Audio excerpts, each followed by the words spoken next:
pada kuliah yang ke-10 tentang hama dan penyakit.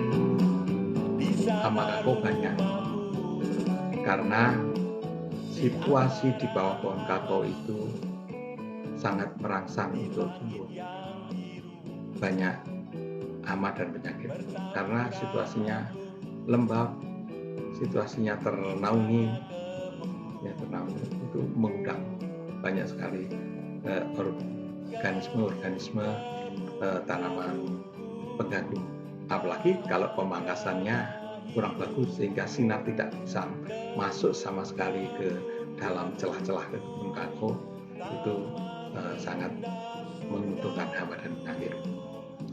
Hama yang paling banyak yang pertama dan sangat penting adalah hama penggeret buah.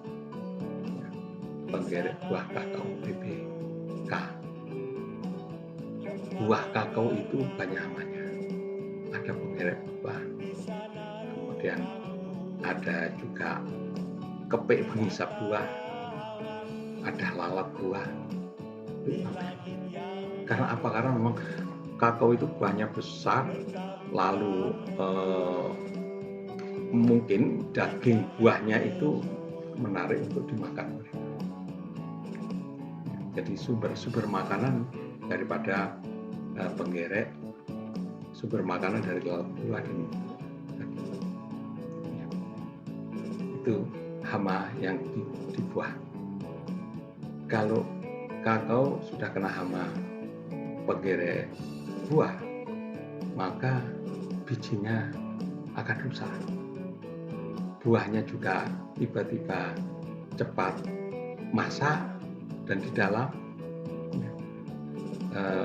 bijinya menjadi dempet, menjadi kempel, menjadi redak belum, akan rusak.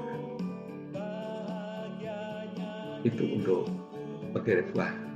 Kalau kepik pohon penghisap buah, permukaannya menjadi coklat hitam. Jadi kalau kita melihat di lapangan,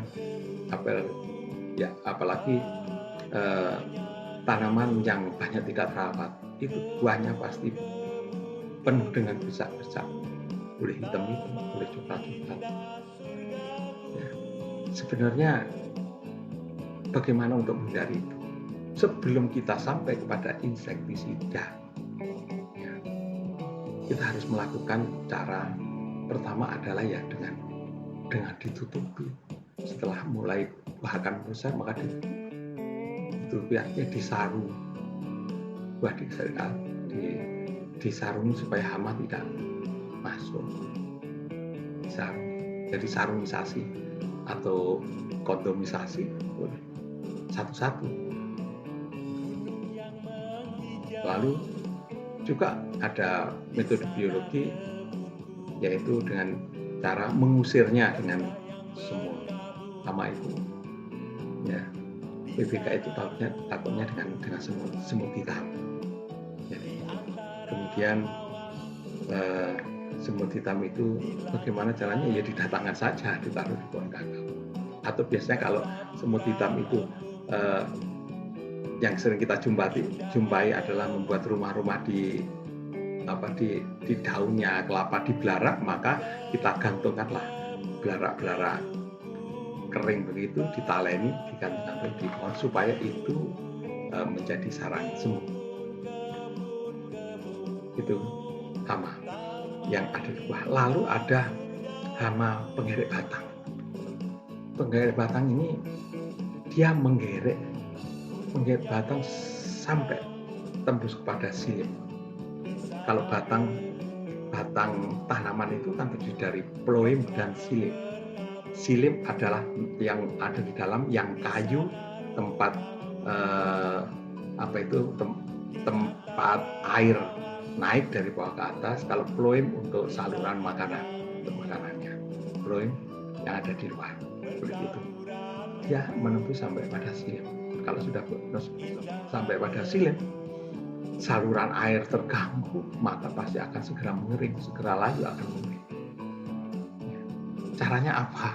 Kalau cara cara mudahnya dan praktis ya insektisida, tapi bagaimana kita melihat apakah di dalam itu kan berarti harus kita potong. Ya. Jadi untuk ranting-ranting yang kena penggeret batang maka harus dipotong dan sudah dibuang bakar.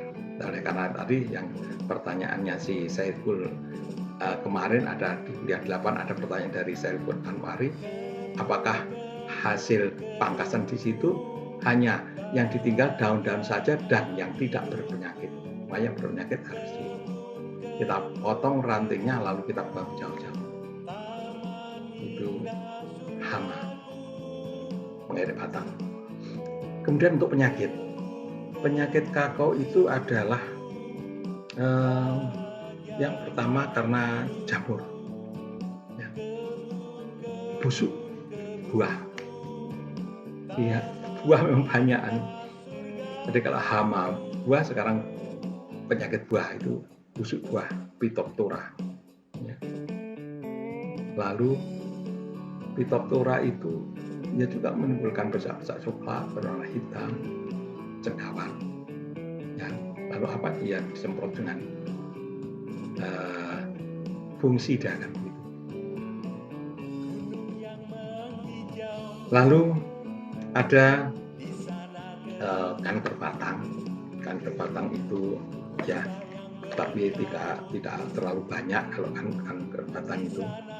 Kanker batang itu berada di kulit luar.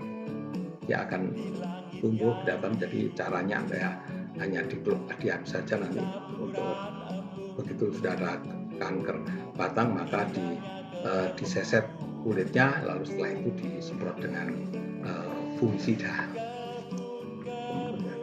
Kemudian ada juga yang sulit adalah cendawan yang menyerang akar, yaitu cendawan akar merah.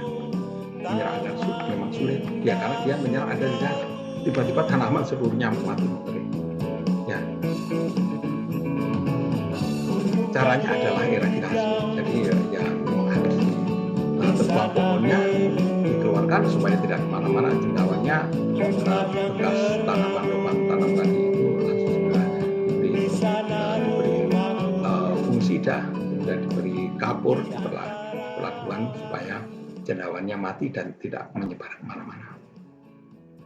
Para peserta BJJ, saya kira demikian itu, dan yang paling lengkap materi adalah tertulis. Terima kasih.